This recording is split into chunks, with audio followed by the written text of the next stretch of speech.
सजे मुख पे उजाला, मुख पे उजाला, हाथ धनुष गले में पुष्पमाला। हम दास इनके ये सब के स्वामी, अनजान हम ये अंतर्यामी। शीश झुकाओ राम गुण गाओ, बोलो जय विष्णु के अवतारी। राम जी की निकली सवारी, राम जी की लीला है न्यारी। राम जी की निकली सवारी, राम जी की लीला है न्यारी। एक तरफ लक्ष्मण एक तरफ सीता, बीच में जगत के पालनहारी। राम जी की निकली सवारी, राम जी की लीला है न्यारी न्यारी। राम जी की निकली सवारी, राम जी की लीला है न्यारी।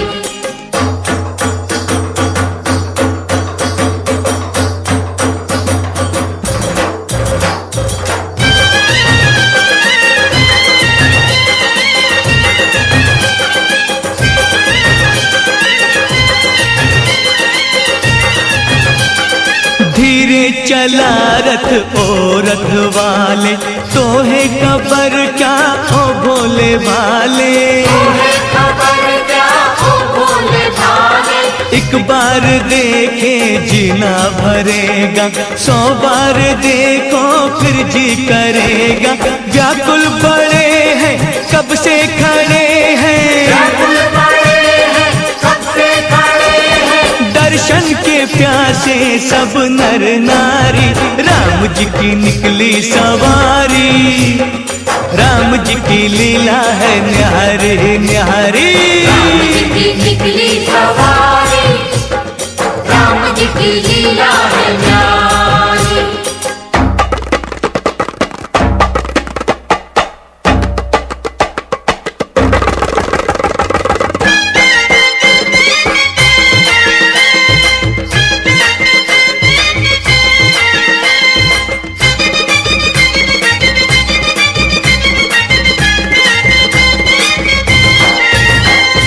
चौदह बरस का वनवास पाया, माता पिता का वचन निभाया।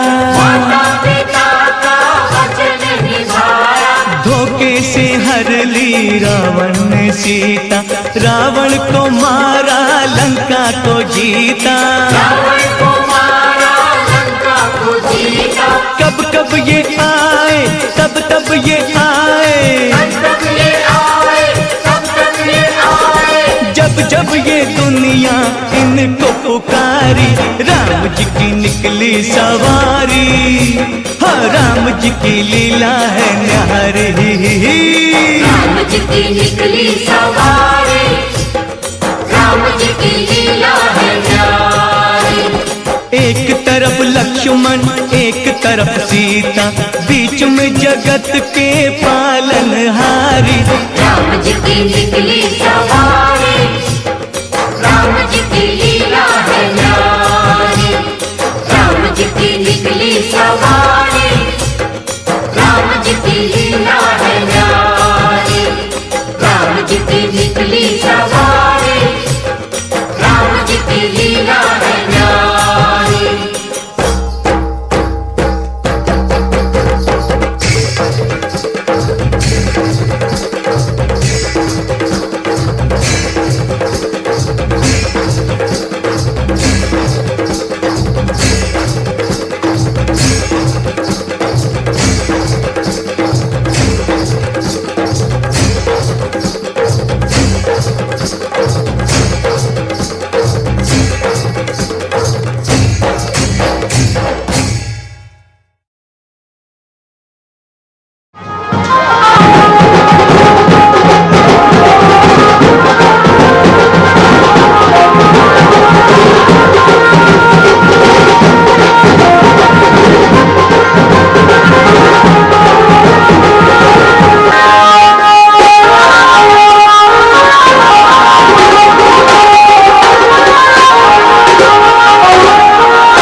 किशोरी कुछ ऐसा इंतजाम हो जाए, किशोरी कुछ ऐसा इंतजाम हो जाए, ओ किशोरी कुछ ऐसा इंतजाम हो जाए, किशोरी कुछ ऐसा इंतजाम हो जाए। हो जुबां पे राधा राधा राधा नाम हो जाए, हो जुबां पे राधा राधा राधा नाम हो जाए, किशोरी कुछ ऐसा इंतजाम हो जाए, किशोरी कुछ ऐसा इंतजाम हो जाए, ओ इंतजाम हो जाए, इंतजाम हो जाए, इंतजाम हो जाए, इंतजाम हो जाए, ओ राधा नाम हो जाए, राधा नाम हो जाए, राधा नाम हो जाए, राधा नाम हो जाए, किशोरी कुछ ऐसा इंतजाम हो जाए, किशोरी कुछ ऐसा इंतजाम हो जाए, हो जुबां पे राधा राधा राधा नाम हो जाए, हो जुबां पे राधा राधा राधा नाम हो जाए, किशोरी कुछ ऐसा इंतजाम हो जाए, ओ किशोरी कुछ ऐसा इंतजाम हो जाए।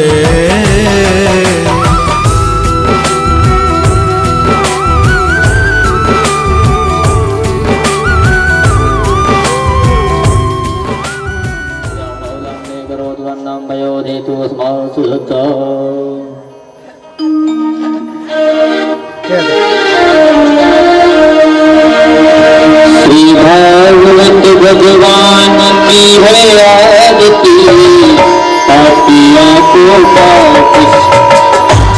श्री भागवत भगवान की है आरती, पापियों को वापस है अमर गंत ये मुक्ति पंक्ति ये पांच हरे निराला, नवी ज्योति जगाने वाला, ये अमर गंत ये मुक्ति पंक्ति ये पांच हरे निराला, नवी ज्योति जगाने वाला, हरि नाम यही हरि नाम यही हरि नाम यही हरि नाम यही, सुने मंगल की आरती, पापियों को पापिस्ती है तारती, भागवत भगवान की है आरती, पापियों को पापिस्ती है तारती, ये शांति गीत पावन पुनीत पापों को मिटाने वाला, हरि दर्श कराने वाला, ये शांति गीत पावन पुनीत पापों को मिटाने वाला, हरि दर्श कराने वाला, ये सुख करनी ये दुख हरनी, ये सुख करनी ये दुख हरनी, ये मधुसूदन की आरती, पापियों को पापिस्ती है तारती, भागवत भगवान की है आरती, पापियों को पापिस्ती है तारती, ये मधुर बोल सन्मार्ग बोल सन्मार्ग बताने वाला, विपरीत बनाने वाला, ये मधुर बोल सत्य बोल सत्य दिखाने वाला, विपरीत बनाने वाला, श्री राम यही घनश्याम यही, श्री राम यही घनश्याम यही, मुझे महिमा की आरती, पापियों को पापिस्ती है तारती, भागवत भगवान की है आरती, पापियों को पापिस्ती है तारती, कर्पूर गौरम करुणावतारम सुनाय सारम भजे बिहारम, सदावदंतम हृदयारविंदे नमो भवानी सर्वं नमामि, अनुराग माला कुंडाल साई कपाल माला विषे बनाय, दिव्यं बनाय दिव्यं बनाय, नमः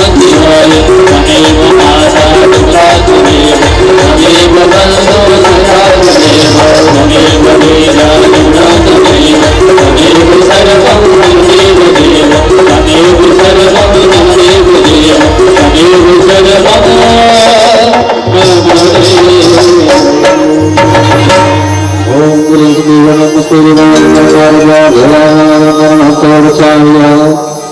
पुष्पांजलि। हरि ओम यज्ञेन नमो गन्धदेवास्तान् धर्मार्थवान् न्यासन्न तेजनाकं महिमानाथचन्द्रपूर्वे साध्याः सन्ति देवाः। हरि ओम नीलकण्ठाय विद्महे वक्रतुण्डाय धीमहि तन्नो दन्ति प्रचोदयात्। हरि ओम तत्पुरुषाय विद्महे महादेवाय धीमहि तन्नो रुद्रः प्रचोदयात्। हरि ओम नारायणाय विद्महे वासुदेवाय धीमहि तन्नो विष्णुः प्रचोदयात्। सेवन्तिकामुकुलजं पटपाटलाब्धि पुन्ना गजाधिकरवीरुषावतुस्ते देवप्रवालतुलसीदलमञ्जरीभिः तां पूजयामि जगदीश्वरमे प्रसीद। नानासुगन्धपुष्पाणि यथा कालोद्भवानि च पुष्पाञ्जलिर्मया दत्तविहारीश्वर। नमस्कारान् समर्पयामि श्रीरामकृष्णोत्तमाय नमः।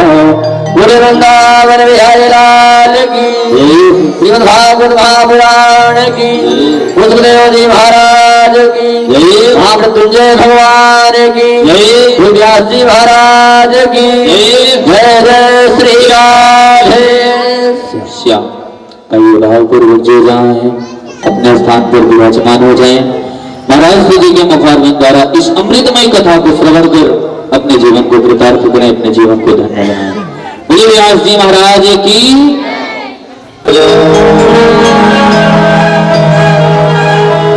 नारायणं नमस्कृत्यं नरं चैव नरोत्तमं देवीं सरस्वतीं व्यासं ततो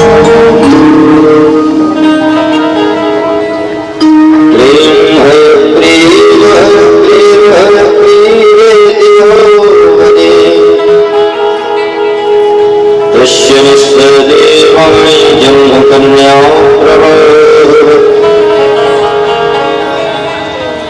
श्री सीतानाथ समारंभां श्रीरामानन्दाय मध्यमाम् अस्मदाचार्यपर्यन्तां वन्दे गुरुपरम्पराम्। जय जय श्री राधारमण जय जय नवल किशोर जय गोपी चित चोर प्रभु जय श्रीनाथ चोर। बुद्धिहीन दुर्गारि जय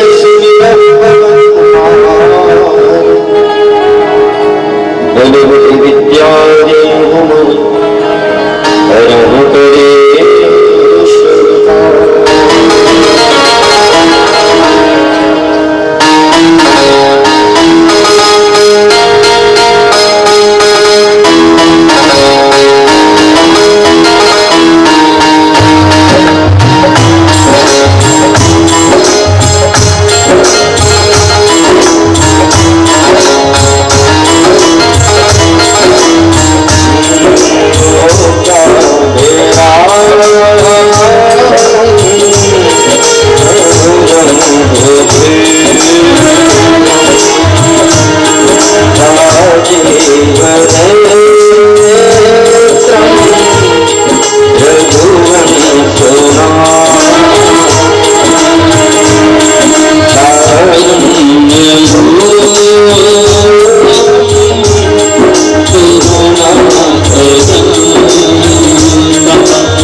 वृंदावन बिहारी लाल की श्रीमद्भागवत महापुराण की श्री चिरहुलानाथ स्वामी की कांतानाथ स्वामी की सदगुरुदेव भगवान की महामृत्युंजय भगवान की जय जय श्री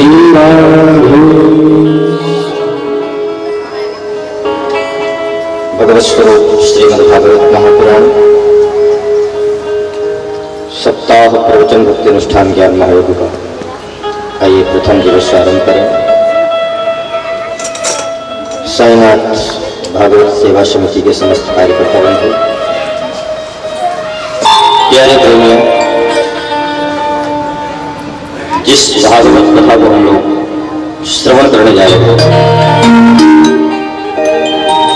इस कथा को सुनने के लिए देवता भी लालायत रहते हैं। अहो अमीशां किमुतारि शोभनं प्रसन्न येषां स्विदुत स्वयं हरिः यैर्जन्मलब्धं दिशो भारताजिरे मुकुंद सैवोपैकं स्पृहायिनः।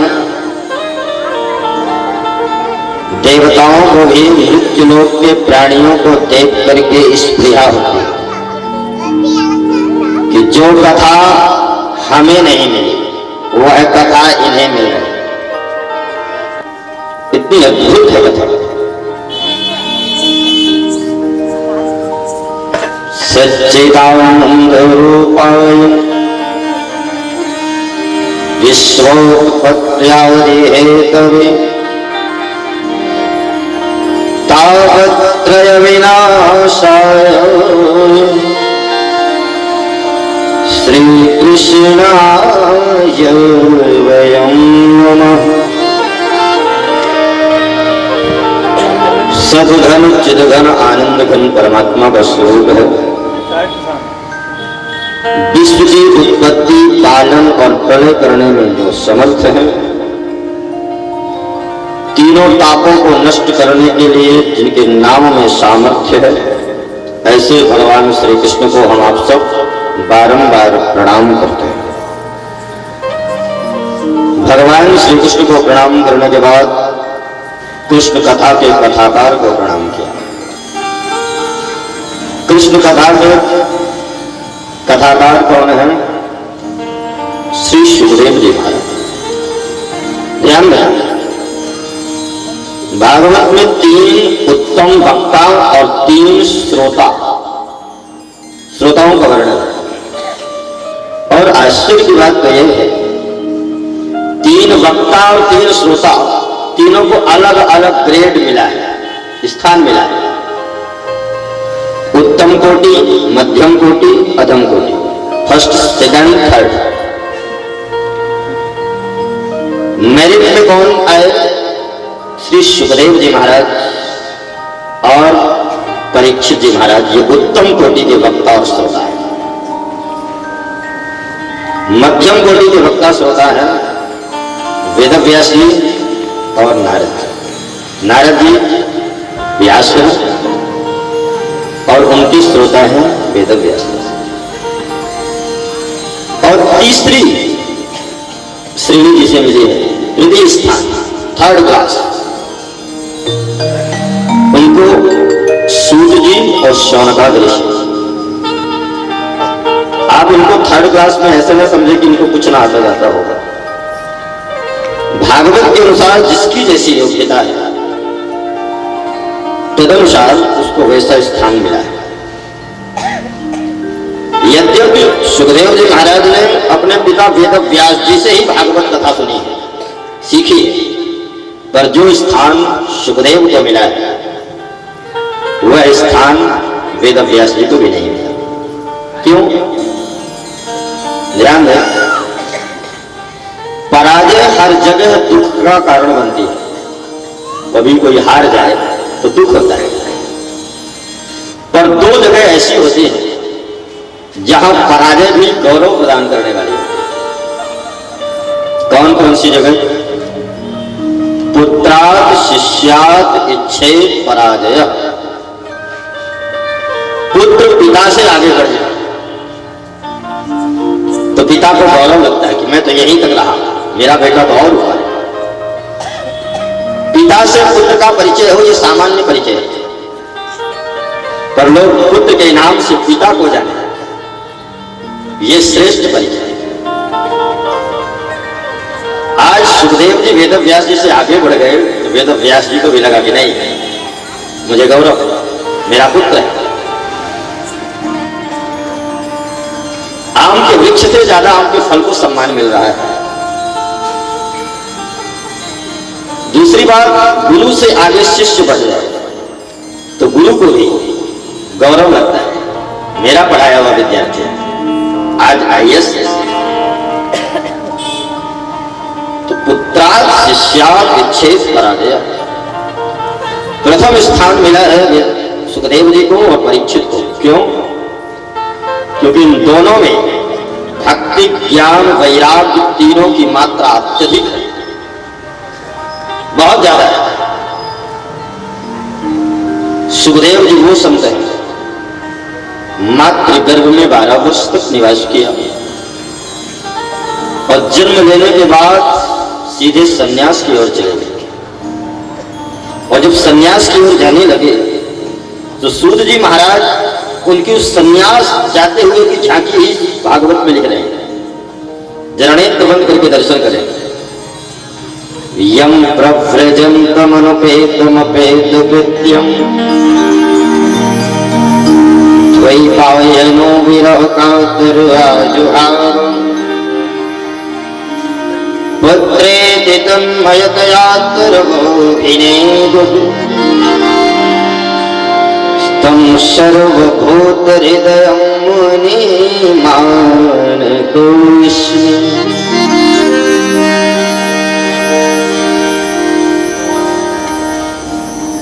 यही झांकी का दर्शन कि जब वेद व्यास जी बार बार पुत्र सुखदेव को बुला रहे हैं, पुत्रेति तन्मयतया, सुखदेव लौट आओ, लौट आओ। सुखदेव जी ने लौट करके देखा नहीं। संसार की दुर्वासनाओं ने जिसे स्पर्श तक नहीं किया, जन्म लेते ही सीधे संन्यास में चला गया। ऐसा उत्तम कोटि का वक्ता और श्रोता परीक्षित। श्रोता परीक्षित ही होना चाहिए, अपरीक्षित श्रोता तो हो ही नहीं सकता। 32 वर्ष की अवस्था में जिस राजा को साफ मिला हो, घर से एक लोटा नहीं है, सीधे जंगल में जाकर के सुखदेव के मुख से कथा सुन करके जीवन को संवार लिया। ऐसा उत्तम कोटि का वक्ता और उत्तम कोटि का श्रोता, इसलिए इनको प्रथम स्थान की श्रेणी में रखा गया। भक्ति भी है, ज्ञान भी है, वैराग्य भी है। दूसरे वक्ता श्रोता है नारद जी और वेद व्यास जी। नारद जी में भक्ति है, ज्ञान है, पर वैराग्य की मात्रा थोड़ी कम है दोनों में, इसलिए इनको द्वितीय स्थान मिला। तीसरा स्थान मिला है श्री सूत जी को और शौनकाद ऋषियों को। प्यार से बोलो राधे राधे। सूत जी और शौनकाद ऋषि। सूत जी में ज्ञान बहुत है पर जाति से थोड़े निम्न है, और शौनकाद ऋषियों के पास ज्ञान थोड़ा कम है पर जाति से ऊंचे हैं।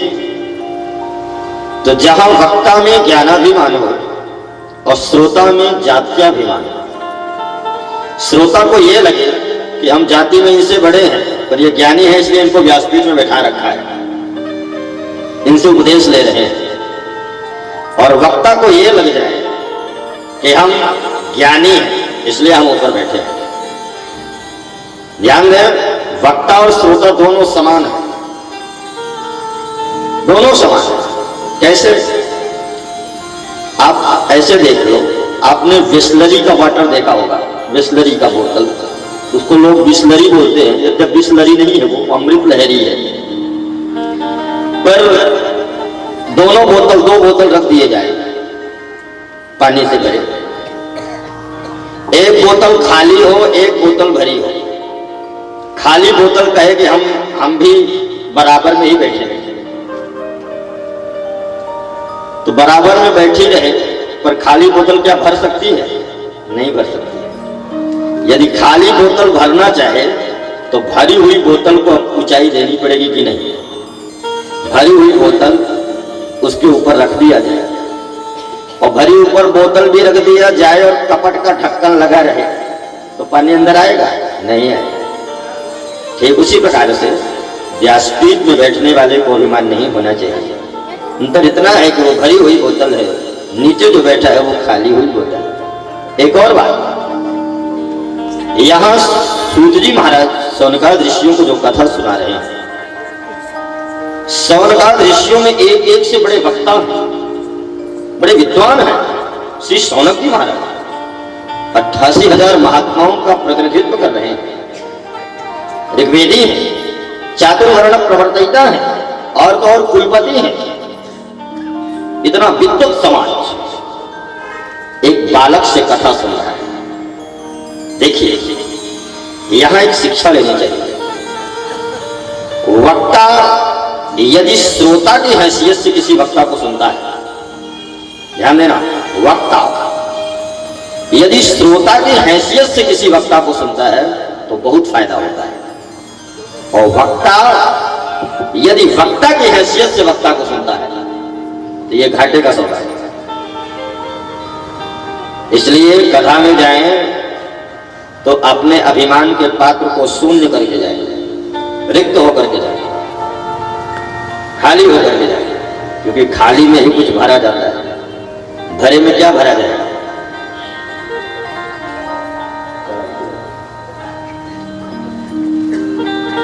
तो आज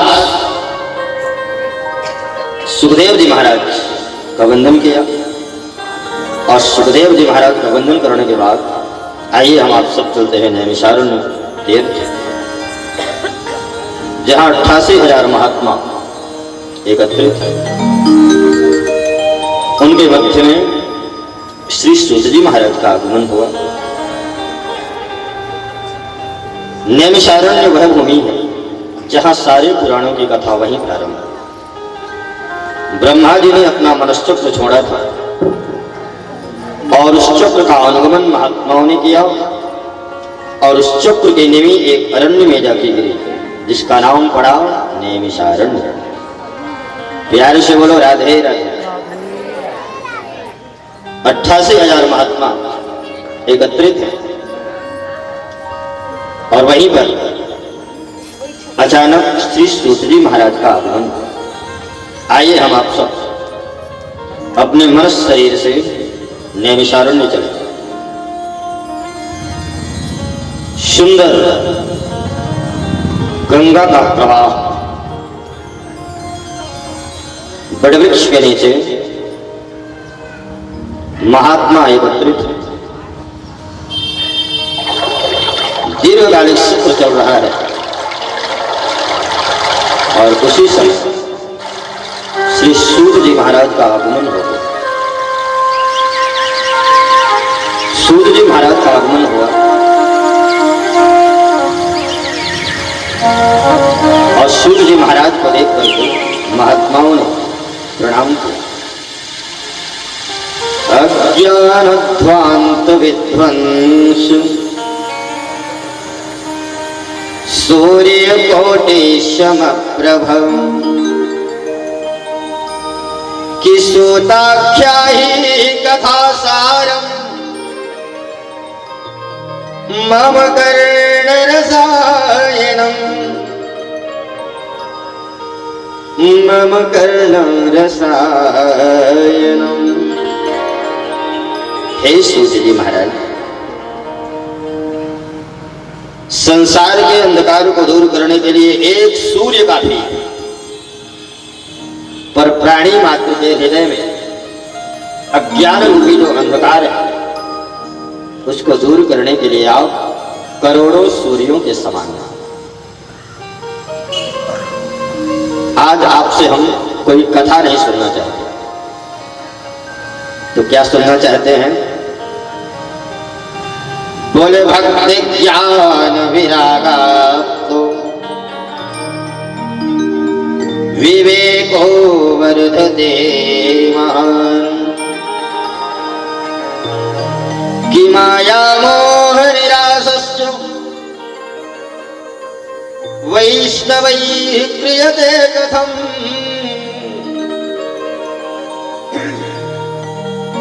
भक्ति ज्ञान वैराग्य से प्राप्त जो विवेक है वो बढ़ना चाहिए।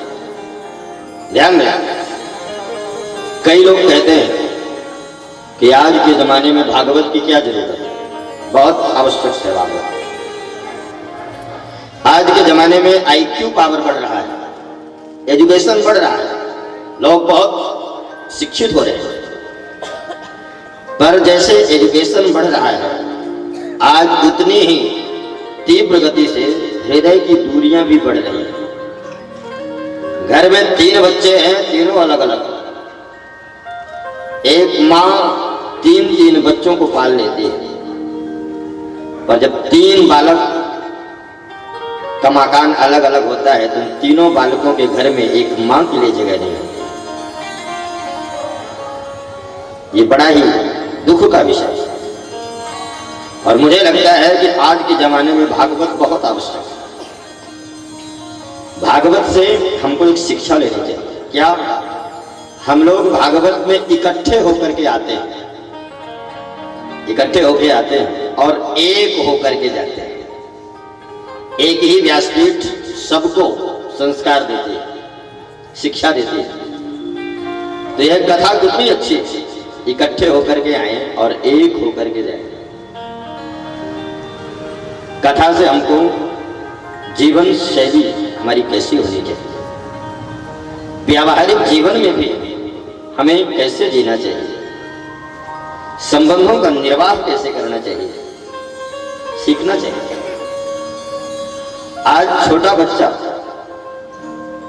बड़े की नहीं सुन रहा है, बड़ा छोटे की नहीं सुन रहा है।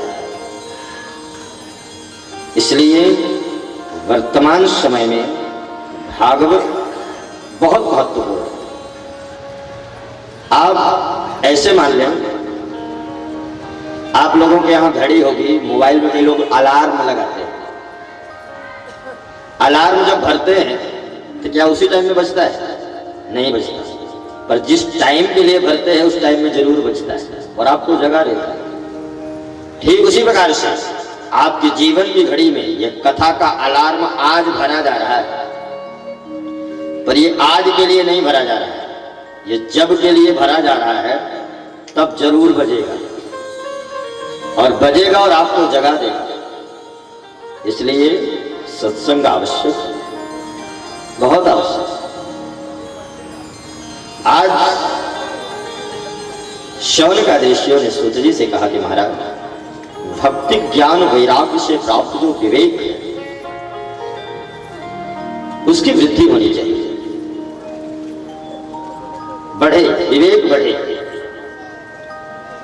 माया मोह में जो प्राणी निरंतर फंसा जा रहा है उससे थोड़ी सी मुक्ति मिले, विरक्ति मिले। और सबसे श्रेष्ठ साधन हमें वह जो भगवान श्री कृष्ण की प्राप्ति कराने में सहायभूत हो।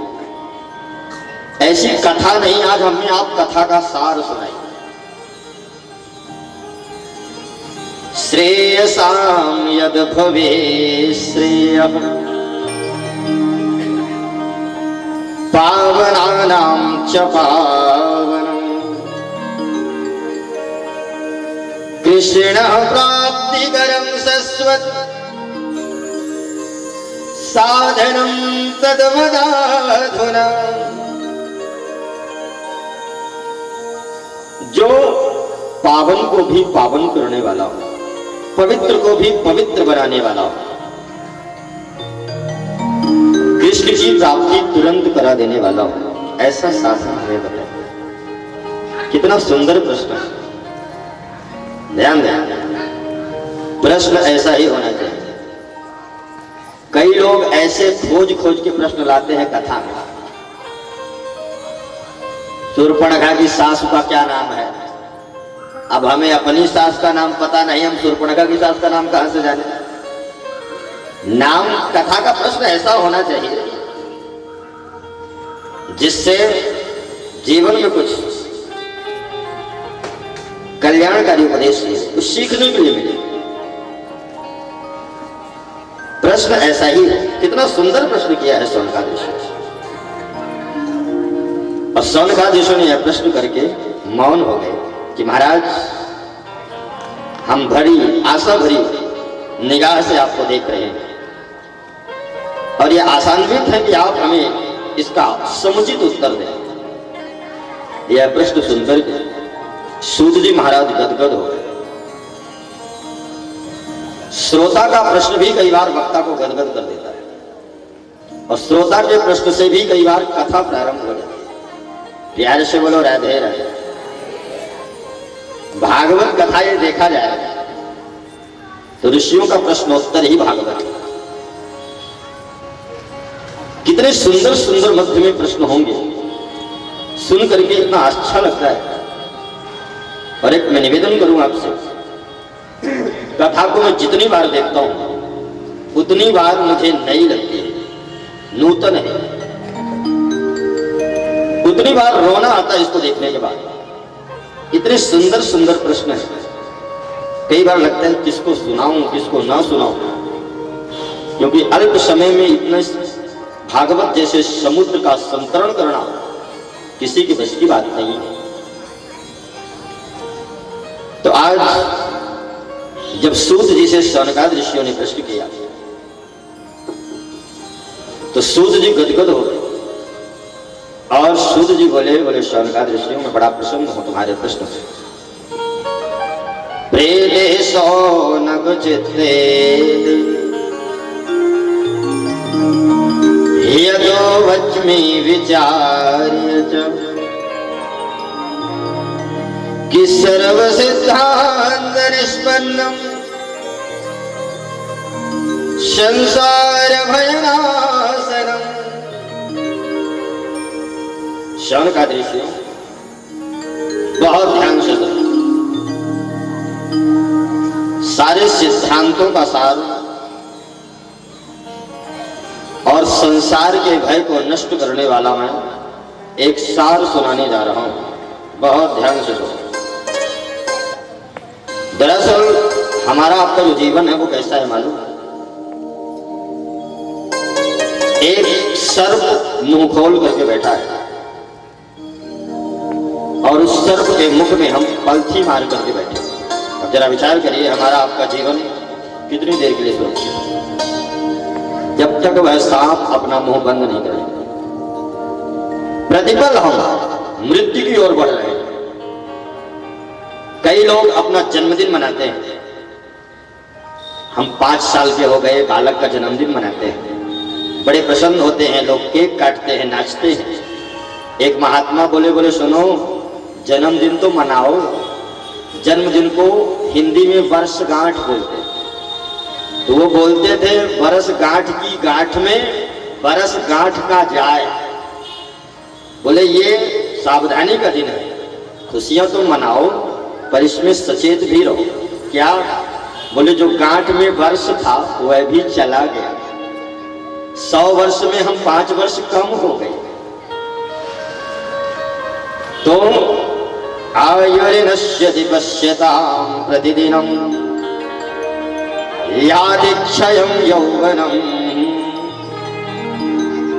जैसे किसी मटके में पानी भर दिया जाए और नीचे उसके एक छेद कर दिया जाए, एक एक बूंद करके पानी निकलता जाएगा और एक दिन घड़ा पूरा खाली हो जाएगा। ठीक उसी प्रकार से इस शरीर रूपी मटके से श्वास के रूप में एक एक बूंद करके प्राण निकल रहा है। श्वास घटती चली जाएगी। तो हमारा जीवन एक मटके के पानी की तरह ही हो गया। तो हमें इस मृत्यु का भय ना हो, इसके लिए क्या करें? बोले श्रीमद्भागवतम शास्त्रम कलौ कीरेण भाग सुभाषितम् श्रीमद्भागवतम शास्त्रम, जो कलिकाल में श्री सुखदेव जी महाराज के मुख से प्रवाहित हुआ है, उसको सुने। इसको सुनने से लाभ क्या मिलेगा? बोले कथा सुनने से सबसे बड़ा फायदा यह होगा कि व्यक्ति का मन पवित्र हो, और भगवत प्राप्ति तन की पवित्रता से नहीं मिलती। ध्यान दें, भगवान किसी के तन की पवित्रता को नहीं देखते, भगवान मन की पवित्रता को देखते। यदि तन की पवित्रता देखते प्रभु, तो दंडकारण्य में, चित्रकूट में जिन गोल भीलों को भगवान ने गले से लगाया, वह गोल भील दिसंबर जनवरी के महीने में महीने तक नहीं नहाते थे, पर उनका मन इतना निर्मल। भोजपुरी भाषा का एक बड़ा प्यारा गीत है कि जब श्री राम जी को भगवान श्री राम को जब गोल भील मिले, तो गोल भीलों के मन में भगवान के लिए इतना प्रेम उमड़ा। और ध्यान दें, जब अत्यधिक प्रेम उमड़ता है तो वाणी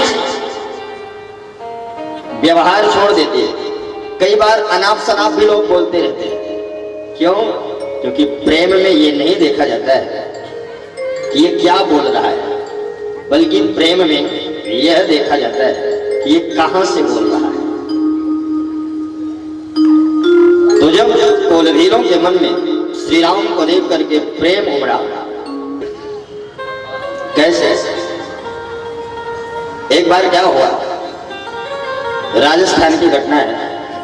एक महात्मा को एक व्यक्ति लेकर गए, बोले महाराज हमारे घर चले जाए, हमारी माता जी बड़ी वृद्ध है, आ नहीं सकते हैं आपके पास, तो आप ही चल के उनको आशीर्वाद दीजिए। क्यों? मरीज दो तरह का होता है।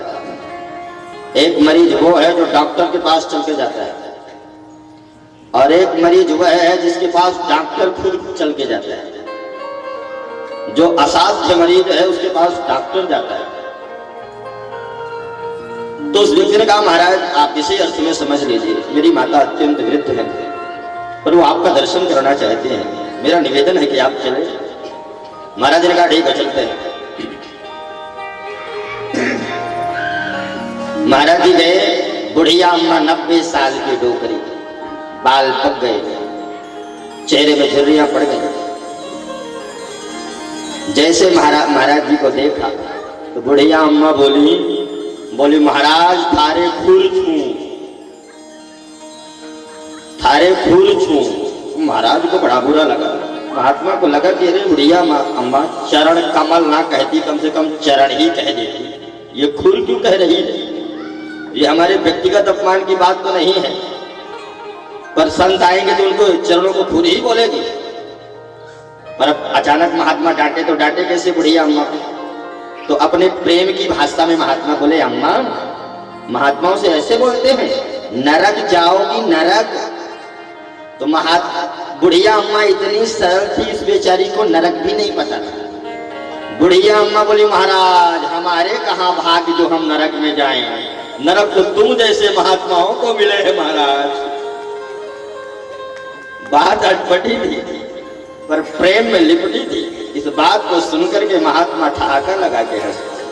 ध्यान दें, प्रेम की वाणी अटपटी होती है,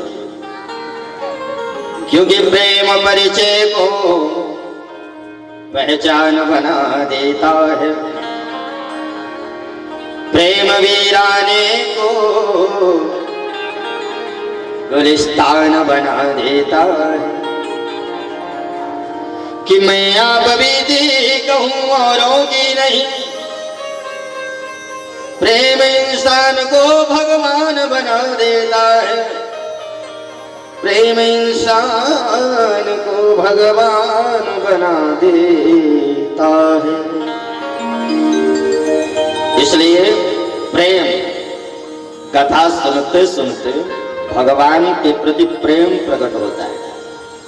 और जब प्रेम प्रकट होता है तो प्रेम से प्रकट हो ही मैं जाना। भगवान सब जगह है, पर जब भक्त के हृदय में प्रेम उमड़ता है, प्रेम उमड़ जाता है, तो भगवान प्रकट हो जाते हैं। इसलिए भगवत प्राप्ति का सर्वोत्तम साधन है कथा श्रवण। जितनी ज्यादा आप कथा सुनेंगे, मन पवित्र होता जाएगा, पवित्र होता जाएगा, भगवान की प्यास बढ़ती चली जाएगी, प्यास बढ़ती जाएगी। और एक दिन यह स्थिति होगी कि चारों तरफ बस जित देखूं तित श्याम मई, भगवत विरह इतना व्याप्त हो जाएगा हृदय में। ध्यान दें, प्रेमी की वाणी नहीं बोलती, प्रेमी के आंखों का पानी बोलता है। हाँ, जो प्रेमी होता है उसकी वाणी मूक हो जाती है। कोई पानी में डूब जाए तो बोलता है, जब डूबा हुआ होता है तब नहीं बोलता, और जब बोलता है तब डूबा हुआ नहीं होता है। दोनों बात, जब डूबा हुआ होता है तो बोलता नहीं, और जब बोलता है तब डूबा हुआ नहीं होता। ठीक यही स्थिति प्रेमी की होती है, क्योंकि प्रेम जिसे एक बार जीवन में प्रभु का प्रेम मिलता है, जिसे एक बार जीवन में प्रभु का प्यार मिलता है, उसे बस आंसुओं के हार का उपहार मिलता है। न पूछो उस दिल बेकली का हाल, मत पूछो, न तन से प्राण जाते हैं न प्राणाधार मिलता है। दूर रह करके न जाने क्या क्या बात होती है, हृदय के तार से जब उस हृदय का तार मिलता है, जहां कुछ छल छलाता अस्तु जल दिखलाई देता है, उसी मानुष में हमको सांवला सरकार मिलता है, उसी मानुष में हमको सांवला सरकार मिलता है। ये है प्रेम। भगवान श्री राम लक्ष्मण जब जनकपुर दर्शन के लिए गए, तो जनकपुर में सबसे पहले उनको कोई ज्ञानी नहीं मिला, कोई वयोवृद्ध नहीं मिला। सबसे पहले कौन मिला? निष्कपट हृदय मिला। छोटे छोटे बच्चे, छोटे छोटे बच्चे राम जी की उंगली पकड़ के चल रहे। छोटे छोटे बच्चों में कपट नहीं होता है। प्यार से बोलो राधे राधे। तो भगवान श्री राम जब जनकपुर दर्शन के लिए गए और अचानक देखा कि गुरु जी ने कहा था, गुरु जी से मैंने कहा था नगर दिखाए तुरंत ले आओ, नगर दिखा करके मैं तुरंत लक्ष्मण को लौटा लाऊंगा, पर अब 5 बज गए हैं, अभी हम नगर में ही भ्रमण कर रहे हैं। छोटे छोटे बच्चे उंगली पकड़ के चल रहे थे। राम जी ने कहा उंगली छोड़ो मेरी, 5 बज गए हैं, गुरु जी के पास जाकर जवाब देना है, छोड़ो हमें जल्दी जाना है। तो मेरे भाई बहन, उन छोटे छोटे बच्चों के आंखों में आंसू आ गए।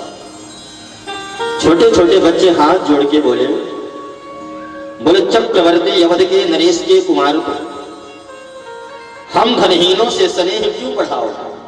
खोटे हैं, खरे हैं, भले हैं, बुरे हैं, किंतु सत्य कहो राम, हमें भूल तो न जाओगे।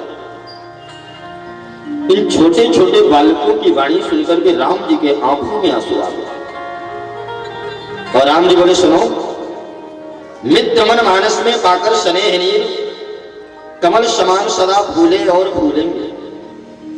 चक्रवर्ती ताज क्या तीनों लोग राज्य सुख, प्रेम के मुकाबले न तूले हैं न तूलेंगे। बिंदु कवि भक्तों के सीधे टेढ़े अनोखे चोखे भले बुरे वचन कबूले हैं कबूलेंगे। कारबार जग के 1000 बार भूले, किंतु प्रेमियों के प्रेम को न भूले हैं न भूलेंगे। प्रेमियों के प्रेम को न भूले हैं न भूलेंगे। ये है प्रेम। इसलिए कथा जरूर सुनते रहिए। जब जब कथा सुनेंगे, भगवान के प्रति प्रेम उमड़ता रहेगा, उमड़ता रहेगा।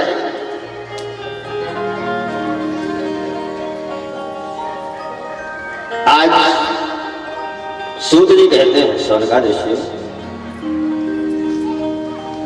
कि कथा सुनते सुनते प्रेम उमड़ता है, पर कथा हमेशा श्रोता बनकर के ही सुनना चाहिए, सौदागर बनकर के नहीं सुनना चाहिए। कथा में नाप तोल नहीं करनी चाहिए, वो वक्ता ज्यादा अच्छे, ये वक्ता कम अच्छे, बिल्कुल नहीं। कथा का अमृत मिल रहा है, प्रेम से लीजिए। यहां तक कि अज्ञानी बनकर के भी यदि कथा का अमृत मिल रहा है तो अज्ञानी बन जाइए, अज्ञानी बनकर के ही जाइए। अज्ञानी बनने में फायदा है, क्यों? कम से कम ज्ञान की प्यास तो बनी रही, जानने के अभिमान से, न जानने की जिज्ञासा अच्छी।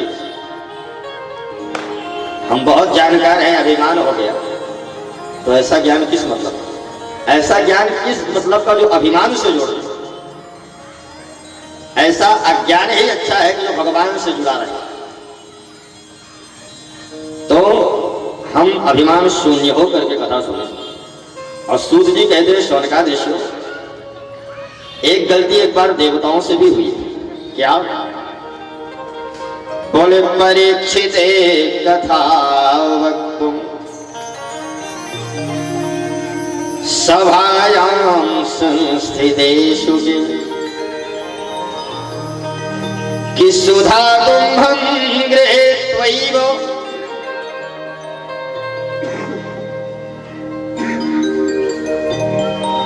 देवास्तत्र समागमन्।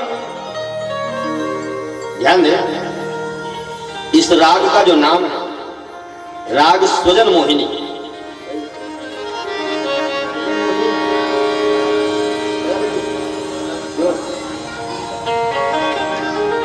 इस राग का नाम कलावती है। इस राग का जो आरोह क्रम है वह प्रेम से भरा हुआ है, और जो अवरोह क्रम है वो करुणा से भरा हुआ है। प्यार से बोलो राधे राधे। एक और बात, भागवत के श्लोक इतने मधुर है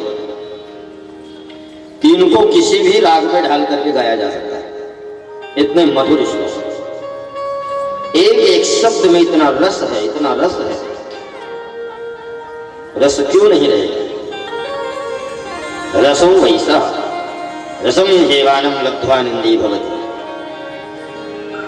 रस स्वरूप श्री कृष्ण एक एक शब्द में विराजमान है। इसलिए सूत जी कहते हैं शौनकाद ऋषियों, एक बार जब परीक्षित को 7 दिन में मरने का श्राप लगा ना, तो सुखदेव जी कथा सुनाने के लिए पधारे। और सुखदेव जी जो परीक्षित को कथा सुना रहे थे ना, तो देवताओं को मालूम पड़ गया। तो देवताओं ने क्या किया मालूम? स्वर्ग का अमृत कलश में भर करके लेकर के आए। सुखदेव जी ने देखा देवताओं को, सूर्य, चंद्रमा, इंद्र, वरुण, यम, कुबेर कैसे आना हुआ, बोलो। देवता बोले सुनिए, हमारे हाथ में आप कलश देख रहे हैं? बोले हाँ। बोले इस कलश में अमृत भरा हुआ है। सुखदेव जी बोले तो फिर हम क्या करें आपके अमृत का? देवता बोले आप ऐसा करें, थोड़ा अदला बदली करें। जो अमृत आप परीक्षित को पिला रहे हैं वह अमृत आप हमें पिला दीजिए, और जो हमारे हाथ में अमृत है ना वह परीक्षित को पिला दीजिए। क्यों? बोले आपका जो अमृत है उसको हम पी लेंगे तो हमें अभयत्व प्राप्त हो जाएगा, और हम जो अमृत लेकर के आए हैं उसको परीक्षित को आप पिला देंगे तो परीक्षित को अमरत्व प्राप्त हो जाएगा। सुखदेव जी ने कहा देवताओं, मैं तुमको कथा जरूर सुनाता पर अब नहीं सुनाऊंगा। क्यों? क्योंकि तुम श्रोता बनकर के नहीं, तुम सौदागर बन करके आए हो। यह कथा का वितरण हो सकता है। कथा बांटने के लिए होती है, न कि बेचने के लिए। कथा व्यवसाय नहीं, कथा व्यसन होना चाहिए। कथा जीवन का व्यवसाय नहीं, कथा जीवन का व्यसन होना चाहिए। और तुम श्रोता नहीं, तुम सौदागर बनकर के आए हो। यदि तुम श्रोता बनकर के आते हो तो मैं जरूर तुमको कथा सुनाता, ध्यान देना। इसलिए मैं तुमको अपना अमृत नहीं दूंगा, पर सुनो, तुम्हारा अमृत चाहिए कि नहीं चाहिए इसका डिसीजन परीक्षित करेगा। क्यों? क्योंकि परीक्षित मरने वाला है और मरने वाला ही यह बताएगा कि वह कौन सा अमृत पसंद करता है। तो धीरे से सुखदेव जी ने परीक्षित की ओर देखा। तुम्हारी क्या राय है परीक्षित? परीक्षित का गुरुदेव, इन दोनों में अंतर क्या है ये बताएं। ध्यान दें, स्वर्गामृत में और कथामृत में क्या अंतर है?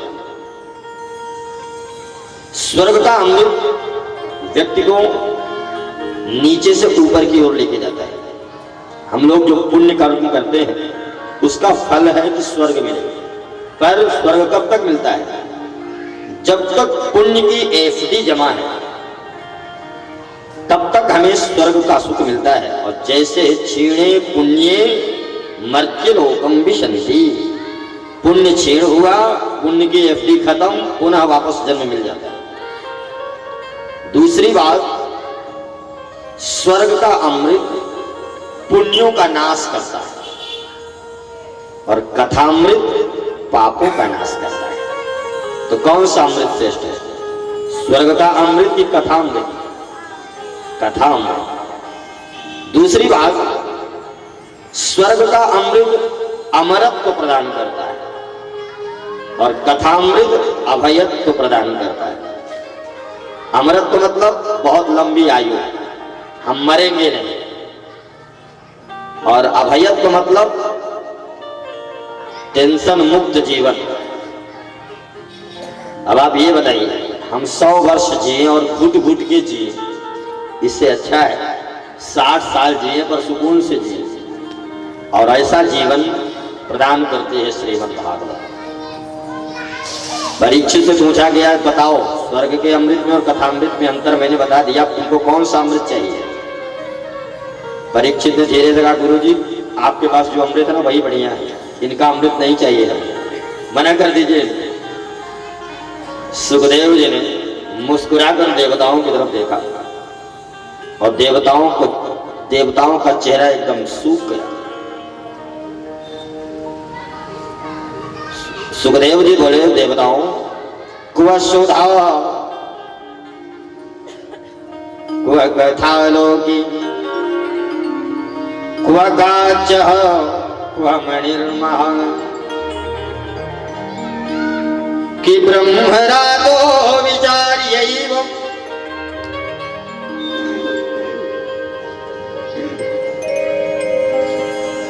तदा देवाञ्जः सः। सुखदेव जी बोले, क्व सुधा क्व कथा क्व काचः क्व मणि, कहाँ तुम्हारा कांच का टुकड़ा और कहाँ हमारी करोड़ों की मणि। तुलना करने आए थे, चले जाओ यहां से, मैं एक बूंद कथा का नहीं दूंगा, निकल जाओ यहां से। देवताओं को लगा ऐसी बेइज्जती तो आज तक नहीं हुई। देवता बेचारे मुंह लटकाए हुए गए। ब्रह्मा जी ने पूछा, तुम्हारे चेहरे में 12 कैसे बज रहे हैं? देवता बोले, ऐसी बेइज्जती आज तक हमारी नहीं हुई। स्वर्ग का अमृत लेकर के गए थे, निवेदन किया कि सिर्फ अदला बदली कर लो, सिर्फ अदला बदली कर लो, पर अदला बदली करने की कौन कहे, सीधे डांट करके फटकार करके भगा दिया। ब्रह्मा जी ने कहा, अच्छा। ब्रह्मा जी ने कहा, सुनाओ देवताओं, सुखदेव जी परीक्षित को कथा सुना रहे हैं, सुन लेने दो, देखते हैं अंतिम दिन परिणाम क्या मिलता है। देवता लोग टकटकी लगाकर देखते हैं और सुखदेव जी महाराज ने जैसे 7वें दिन की कथा विश्राम दिया कथा को, सुंदर विमान आया और विमान में बैठ करके परीक्षित जी जैसे जाने लगे, देवताओं ने जय घोष किया, बोलिए भागवत महापुराण की जय। आज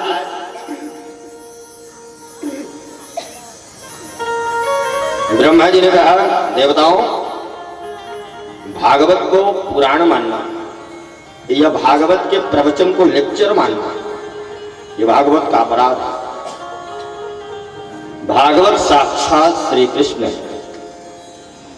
भागवत के सामने आप बैठे हैं तो आप यह समझें कि हम भगवान श्री कृष्ण के सामने बैठे हैं। भागवत को आप सुन रहे हैं तो आप यह समझ लें कि हम भगवान श्री कृष्ण को सुन रहे हैं। इसलिए भागवत साक्षात श्री कृष्ण है। देवताओं ने कहा, महाराज मान गया मैं, पर यहां पर शौनकाद ऋषियों ने सूत जी से एक प्रश्न किया कि महाराज इस भागवत को 7 ही दिन में क्यों सुना जाना चाहिए। देखिए, भागवत के सुनने की यहां 3 नियम है, 3 अनुष्ठान है भागवत के। एक 7 दिन का है, एक 12 दिन का है और एक 1 महीने का है। मास पारायण, सप्ताह पारायण और 12 दिन का भी भागवत का विधान है।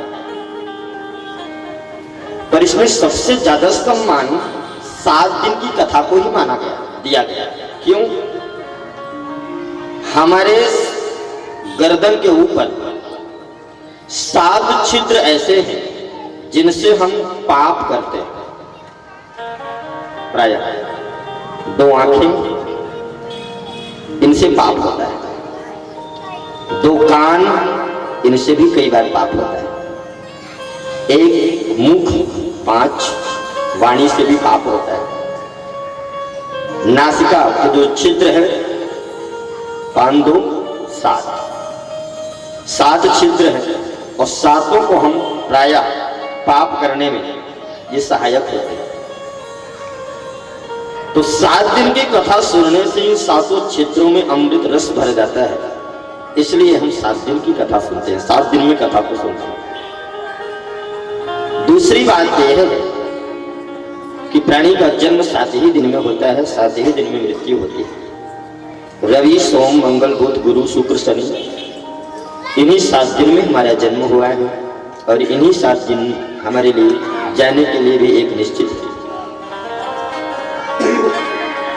तो हमारे विगत 7 दिनों से समन्वित जितनी आयु में हमारे वर्ष व्यतीत हो गए हैं और हमसे पाप बन गया है, तो हम ये 7 दिन भागवत की कथा सुन करके पुराने 7 दिनों से समन्वित वर्ष जो हमारी आयु में निकल चुके हैं, वो सारे पाप हमारे नष्ट हो जाएं और 7 दिनों से समन्वित जितने वर्ष हमारी आयु में ऐड होने वाले हैं, जुड़ने वाले हैं, वो वर्ष, वो दिन मंगलमय बन जाए। इसलिए भागवत की कथा को 7 दिन में सुनना चाहिए। शौनकाद ऋषियों ने कहा, महाराज यह परंपरा प्रारंभ कब से हुई? तो सूत जी ने निवेदन किया, बोले एकदा ही विशालायां चत्वारो ऋषयो मलाः किशद संगारधं समायात तद्रसस्तत्र नारदम्। एक बार विशालापुरी क्षेत्र, विशालापुरी नाम है बद्रीनाथ धाम। बद्रीनाथ धाम में संत नारद विराजमान है और उदास होकर के बैठे थे। उसी समय ब्रह्मा जी के मानस पुत्र हैं सनक, सनंदन, सनातन, सनत कुमार, 4 भाई हैं। इनकी उम्र में थोड़ा स्प्रे लगा हुआ है, बोलो रहते हैं तो ये बहुत बड़े, पर देखने में 5 वर्ष के बालक की तरह लगते हैं। क्यों? जब ब्रह्मा जी ने इनको प्रकट किया तो ब्रह्मा जी ने कहा, बेटा जल्दी जल्दी तुम बड़े हो जाओ, वेदाध्ययन करो, वेदाध्ययन करने के बाद विवाह करो, विवाह के बाद सुंदर संस्कारवान पुत्र को जन्म दो। बेटों ने कहा पिताजी क्या बड़ा होना आवश्यक है? बोले बिल्कुल। बड़े होने के बाद विवाह करना आवश्यक है? बोले बिल्कुल। एक और निवेदन कर दूं आपसे, शादी करने के बाद ही पता लगता है कि यह काम नहीं करने लायक था। बोलो राधे राधे। इसका मतलब यह भी मत सोचिए कि हम गलत फंस गए। विवाह संस्कार मेरुदंड है, भारतीय संस्कृति का मेरुदंड है। सन्यास जिनका थम जाए उनको मैं प्रणाम करता हूं, पर सच्चे अर्थ में सन्यासी गृहस्थ को ही माना जाता है। सन्यास टिकाऊ उसी का है जिसने गृहस्थ आश्रम को भोगा है। बोलो राधे राधे। आज इन सनत कुमारों ने कहा महाराज हम विवाह नहीं करेंगे, हम बड़े ही नहीं होना चाहते। ब्रह्मा जी बोले मेरी बात नहीं मानोगे तो जाओ, मैं श्राप देता हूं, जिंदगी भर 5 वर्ष के बच्चे की तरह रहोगे। श्राप स्वीकार कर। बोलो राधे राधे। ध्यान दें, मुझे तो लगता है कि विरक्त महात्माओं से ज्यादा महिमा गृहस्थों की है। महात्माओं से ज्यादा महिमा गृहस्थों की है। क्यों? मैं महात्माओं के चरणों में पूरी श्रद्धा के साथ प्रणाम करते हुए निवेदन करता हूं कि महात्मा जो विरक्त आश्रम है वो शहर का बाईपास रोड है, और जो गृहस्थ आश्रम है वो बीच बाजार का रोड है। अब बीच बाजार में जब व्यक्ति चलता है तो कितना टेंशन होता है। पीछे वाले अलग हारम दे रहे हैं, आगे वाला अलग हारम दे रहा है, अगल बगल वाले अलग परेशान कर रहे हैं, नीचे वाले तो हैं, ऊपर वाले और ज्यादा परेशान करते हैं। ऊपर वालों से भी खतरा रहता है। ऊपर वालों से कैसा खतरा रहता है? एक व्यक्ति नीचे जा रहा था, ऊपर श्रीमान जी छत में एक श्रीमान जी टहल रहे थे पान खाकर, और बगैर देखे पान की पीक नीचे चला गया। नीचे पैदल चलने वाले के सीधे सिर में जाके पड़ी पान की पीक। झल्ला करके ऊपर देखा, क्यों भाई साहब नीचे देख के नहीं थूक सकते? तो ऊपर वाले ने क्या कहा, मैं नीचे देख के थूकूं, तुम क्यों नहीं ऊपर देख के चलते? तो उसने कहा गनीमत है कि हम ऊपर देख के नहीं चलते, नहीं तो सिर का स्थान मुंह ही होता। बोलो राधे राधे। तो ये ऊपर वालों से भी खतरा है। तो ये गृहस्थ वह है जो भरे बाजार के बीच से अपनी गाड़ी लेके जाता है। कितना टेंशन है। पीछे वाले की सुनता है, आगे वाले को देखता है, अगल बगल वालों को भी देखता है, फिर भी जब भी मौका मिलता है आगे बढ़ जाता है। और विरक्त महात्मा जो है शहर के बाईपास रोड से निकल जाते हैं। शहर का बाईपास रोड तो अक्सर खाली मिलता है, उससे अपनी गाड़ी को ले जाना कौन सी बड़ी बहादुरी है। बहादुरी तो इन गृहस्थों की है कि दिन रात झंझावातों में फंसे रहने के बाद भी भगवान के चरणों में प्रेम करते हैं। और चाहे वो शहर का बाईपास रोड हो, चाहे बाजार का रोड हो, आगे चल करके दोनों रोड एक ही होने वाले हैं। बाजार का रोड भी आगे चल करके बाईपास में ही मिल रहा है। तो इसलिए मेरे भाई बहन, धन्यो गृहस्थाश्रम। आज जैसे ही सनत कुमारों ने मना किया, ब्रह्मा जी ने कह दिया कि तुम उसी 5 वर्ष के बालक की तरह रहो। पर इन बालकों को एक नशा लग गया। कौन सा नशा? नशा नाश की जड़ है भाई, फल इसका अतिशय दुखदायी। नशा कोई भी हो विनाश करता है, पर जीवन में 2 नशा ऐसे होते हैं जिनको करना चाहिए। कौन से नशा? बोले विद्या व्यसनम व्यसनम, हरिपाद सेवनम व्यसनम। हमें पढ़ाई का व्यसन होता है, पढ़ते रहे, एक नई खोज, नई ऊर्जा के साथ, नई स्फूर्ति के साथ हम लगे रहे। ये नशा हो जाए पढ़ने, सोते उठते बैठते जागते। एक अमेरिका का व्यक्ति मुझे मिला बॉम्बे में, मेरी कथा थी। 15-20 साल पहले। तो 70 साल का व्यक्ति, मैंने कहा आप क्या करते हैं? बोले महाराज मैं अभी पीएचडी कर रहा हूं। मैंने कहा इस उम्र में, 70 साल की उम्र में पीएचडी? तो उसने जो जवाब दिया मुझे बड़ा अच्छा लगा उसका। उसने कहा महाराज मैं तो ये मानता हूं कि जिस दिन व्यक्ति के अंदर की जिज्ञासा खत्म हो जाती है कुछ सीखने की, उस दिन वो बूढ़ा हो जाता है। और जिस दिन जब तक कुछ जानने की इच्छा बनी है तब तक वो जवान रहता है। अपनी जिज्ञासा को जवान रखिए, कुछ न कुछ सीखते रहिए, कुछ न कुछ सीखते रहिए। आज सनत कुमारों को जब बालक बना दिया तो इनको एक नशा हो गया, इसका विद्या व्यसनम व्यसनम हरिपाद सेवनम व्यसनम, अथवा कथा सुनने का व्यसन हो जाए। कथा जहां भी मिले